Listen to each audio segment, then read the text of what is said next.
इसी तरह की स्थिति तिलहन के क्षेत्र में है। तिलहन हिंदुस्तान के शेत बाजार में इस समय सबसे ज्यादा विदेशी तेल बिक रहा है।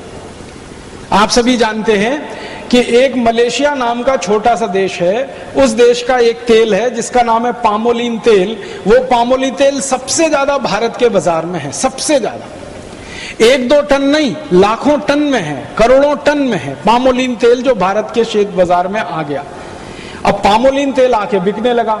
अब पामोलिन तेल का भाव भारत में आके पड़ता है 20 से 22 रुपए लीटर, और शेतकरी समाज जो उत्पन्न करके तेल देता है वो है 40 रुपए लीटर। अब भारत का शेतकरी सरसों का तेल करे 40 रुपए लीटर, नारियल का तेल करे 60 रुपए लीटर, तिलहन का तेल पैदा करे 90 रुपए लीटर। तो भारत में 40, 60 और 90 रुपए लीटर के आसपास तेल का भाव है, और विदेशी पाम तेल मिलता है 20 से 22 रुपए लीटर। तो सारे भारतवासी जो तेल बनाने वाले उद्योगपति हैं वो सब पामोलिन तेल धड़ल्ले से लाखों लाखों टन में इंपोर्ट कर रहे हैं, और उस पामोलिन तेल को भेड़सेड़ करके, मिलावट करके आपको बेच रहे हैं। आप बाजार से डिब्बाबंद जितना भी तेल लाके खाते हैं वो सब पाम तेल है। और आपको सुनकर हैरानी होगी, 4-5 साल पहले तक इस देश में ऐसा कानून था कि पाम तेल किसी भी दूसरे तेल में मिला के नहीं बेचा जा सकता।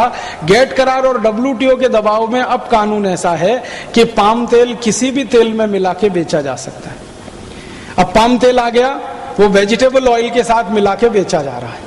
आप बाजार से तेल खरीद के लाते हैं, किसी भी नाम का तेल खरीदो, रिफाइंड तेल के नाम से और डबल रिफाइंड तेल के नाम से बाजार में जितना भी तेल मिल रहा है वो सब पामोलिन तेल है।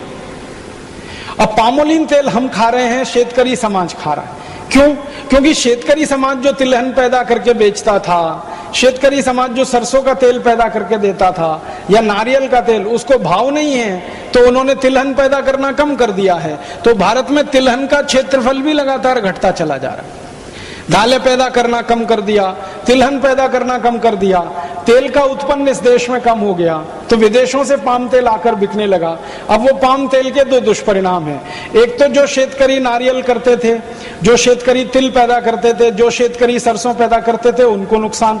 दूसरा नुकसान देश के खाने वाले लोगों को, जो पाम तेल खाएगा, मैं आपको स्टाम्प पेपर पे लिख के देता हूं, तुरंत हार्ट अटैक से मर जाएगा।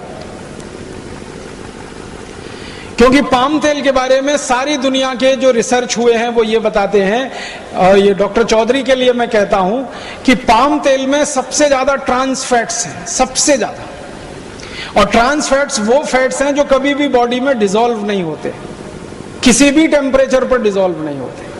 और ट्रांस फैट्स जब बॉडी में डिसॉल्व नहीं होते तो वो फैट बढ़ता जाता है, बढ़ता जाता है, बढ़ता जाता है। और आपने सुना होगा कि जब फैट जरूरत से ज्यादा बढ़ जाता है तभी हृदय घात आता है और आदमी मर जाता है।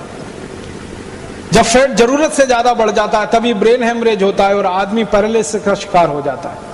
जब ट्रांस फैट्स बहुत बढ़ जाते हैं शरीर में, तभी शरीर में ऐसे भयंकर दुष्परिणाम होते हैं। डायबिटीज बढ़ती है, हाइपरटेंशन बढ़ता है जिसको बीपी आप कहते हैं, हार्ट अटैक आता है, ब्रेन हेमरेज हो जाता है। ऐसे खतरनाक रोग जिनमें शरीर का हमेशा के लिए भयंकर दुष्परिणाम हो जाए या हमारे शरीर का भयंकर नुकसान हो जाए, ऐसे रोग भी सारे के सारे पाम तेल के दुष्परिणाम ही हैं।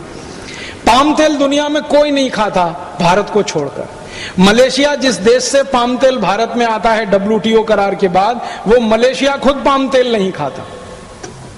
मलेशिया में पाम तेल का जास्ती से जास्ती उपयोग होता है उद्योग धंधों में, लेकिन वो पाम तेल गेट करार के बाद भारत में भयंकर पैमाने पर बेचा जा रहा है। तेल का बाजार पूरी तरह से अब विदेशियों के कब्जे में चला गया।